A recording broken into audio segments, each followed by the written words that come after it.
Scott of the Wicked Small Garage YouTube channel has completed the Silva challenge.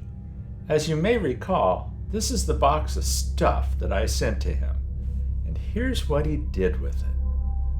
According to Scott, life in the wasteland isn't all fighting war rigs and painting yourself in white and chrome.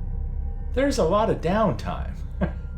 So some gang members make motorized chariots to kill the time, and possibly each other. These ramshackle machines are not for the faint of heart. I love this concept, Scott, and I'm probably going to steal this idea. The idea of taking some cars and making them into a chariot, I just really like that. And I like the pictures coming up here. You'll see them in a second, of the chariots going against each other.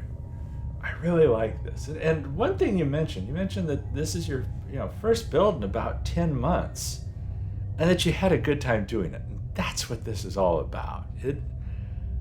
This stuff is a lot of fun, and everybody should be having fun doing it. So thanks for taking the challenge. Everyone, be sure and check out his YouTube channel and Facebook page. There's links to it in the description to this video. And everybody, stay safe and healthy out there. And I'll catch you in the next one.